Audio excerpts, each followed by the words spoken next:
I think Yemen is better off left quiet to die quietly than to, let's say, use it as a launch pad to promote certain agendas in the world. Wiped out the civilian government of Yemen. They killed them all in one of the last raids. The last big raids they committed and murdered 31 journalists. Whenever the US kind of gets involved in things like this, the media, mainstream kind of narratives getting twirled around to fit the US narrative, kind of goes hand in hand with it. So how much of that do you think is kind of purposeful by the figures behind it? Well, it is intriguing that so little attention has been given to Yemen and the humanitarian catastrophe that has come with the war against it. Was during the Obama administration, there was an occasional reference to terrorism that it was coming from this part of the world. Barack Obama's administration mastered the use of the drone. So they started to attack civilians in Yemen first, and then this would then be applied elsewhere. But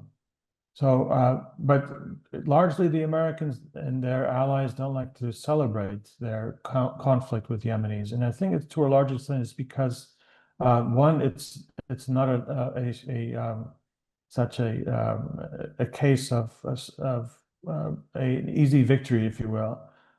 It is, as you rightly note, a little bit more complicated than any simple narrative about what's going on in Yemen. And I think it would also be contradictory to a lot of messages the Americans keep preaching about their role in the world, because Yemenis are very, very articulate about where they stand, and too much attention to what Yemenis have to say about and how they would respond to the belligerents against them probably would force many an actor in the region to change their tone. I think Yemen is better off left quiet to die quietly than to, let's say, use it as a launch pad to promote certain agendas in the world. So sadly, Yemens are suffering often in silence, with very little attention given to them by media, by academics, by even activists who see there's reason to be standing up for peoples around the world. They have neglected largely Yemen for reasons that are maybe deserve a dissertation of some sort by scholars in studying media or propaganda in general. But yeah, sadly, Yemenis are forgotten. Yeah, I also think with how kind of giving the big platform to something like Israel Gaza backfired on the Western's position, and how we kind of enabling Israel to do these things maybe makes us more hesitatent also with Yemen. I'm curious because you mentioned Obama. Now with Trump in office, obviously Obama was like king of drones. Trump is seen as a rather sporadic kind of individual himself.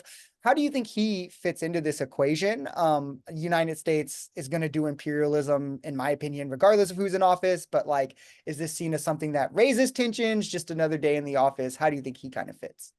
Well, the first Trump administration, there was somewhat of a reversal of policies because under the Obama Clinton, let's say, dynasty, they had long supported Qatar and Qatar's agenda. And Qatar was a primary ally of the United States under those administrations.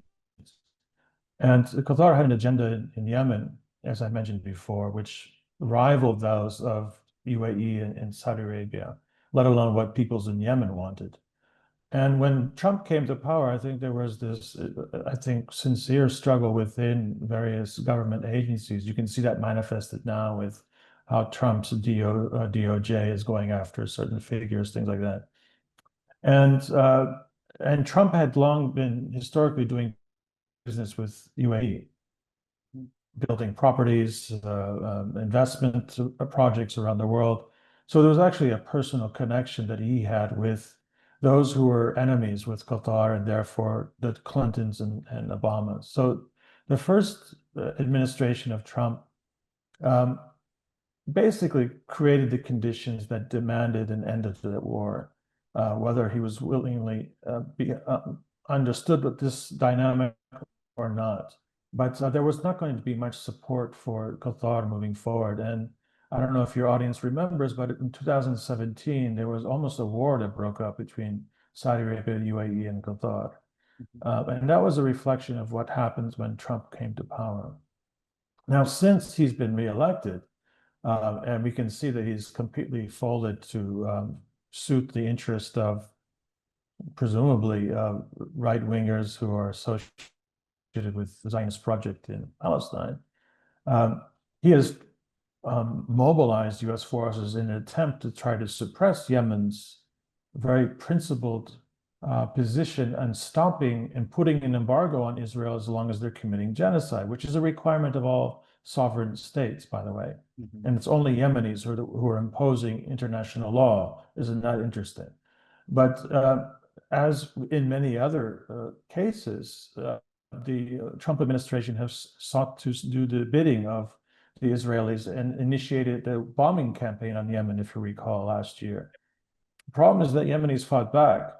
And even though the American media were not covering it and would not share the details, it appears that the Yemenis hit an aircraft carrier on several occasions with anti-ship missiles and brought down 2 American fighter jets. So the Americans actually left with their tail between their legs. And they realized that they're not going to be able to intimidate and end any kind of Yemeni intervention in maritime trade to impose this embargo on Israel by using military force. Now, Israel has been much more persistent in using air power, using their spies on the ground. They have wiped out the civilian government of Yemen. They killed them all in one of the last raids. The last big raids they committed and murdered 31 journalists who were all in a room for waiting for a press conference. So Israelis are very brutal. And I'm sure the Americans were bombing also, trying to murder the large, let's say, personalities in this Ansar Allah government. But they failed, and Israelis have failed. And there's still over 1 million people marching every Friday after Friday prayers, declaring their solidarity with people in Palestine. And those are those pictures that I don't know if you guys are seeing this in the United States or wherever you are, but it's a regular thing now for years, where millions of people go out in the streets to demonstrate their solidarity with Palestinians and demand that this horrible war ends. And more importantly, Yemenis are making and reaching out and standing on beside any principled actors out there, whether it be in Burkina Faso, whether it be recently in Colombia, where the president has stood up in the UN and declared that they need to put an international force in Gaza to stop the genocide, or many other causes, whether it be Haiti or East Congo. Yemenis are very, very connected to the larger world, and they have been since the Cold War. And they demonstrate regularly their solidarity with the peoples who are struggling against injustice, against empire throughout the world. And it's if anyone would learn from how they approached standing up to the United States and globalists, I think there would be actually a chain reaction that quite frightening for powerful interests in the world. And that's why, again, they keep Yemen quiet. They don't want Yemenis to share their skills in resistance with the larger world, I think. I could They don't agree with want that. people getting inspired by Yemenis. That too, or they don't want it to seem like, there's more traction or momentum for this shorter pushback than there is. The last question I wanted to ask kind of goes into that with what Yemen's doing. What do you think needs to change? Like, what do you think needs to happen to, and obviously complex question, but to even just start taking steps towards the right direction of peace, of ending this kind of humanitarian crisis, not even just in Yemen, I guess, but even with the countries you said they're connected to. What are the steps you think need to happen to start unwinding that? Well, we were seeing pockets of outrage um, expressing themselves on the streets, whether it be Morocco at the moment. There's a lot of violence in the streets of Morocco. we could, I think what only way we're going to see any real change is if we see a return of what happened in 2011, where regimes that the Americans have been backing suddenly have no ability to sustain themselves and they have to basically surrender power. Now, how those revolutions were uh, reorganized by the Americans is another thing, but I think that's really our only hope is that these regimes that are sustaining Israel, uh, providing supplies. I mean, Turkey basically sustains Israel with industrial goods, with petroleum and weaponry. It's not only the British or the Americans, it's Turkey, it's Jordan, it's Egypt, it's Saudi Arabia. So unless things change in these countries, unfortunately, the people of Gaza are not going to find any kind of any meaningful support. I mean, there may be a magic bullet from a magic missile from the Yemen that's being fired regularly into Israel that maybe it does the right combination of things and says, okay, we can't sustain this anymore. Let's end. Um, but that's not likely. My suspicion is that there's a reason why we're seeing this live aired 24/7 at us, and it's something intimidate us as much as to um, celebrate the horrors that a government is doing to peoples under their occupation. I think what's happening in the world right now and why it's so visible, at least in places like Gaza, is because we can all be very much next in this very cruel use of state power to shut down anyone who's considered a liability. Yep. And unfortunately, Palestinians are considered liabilities. They're no longer of any use. They're not going to be exploited as cheap labor.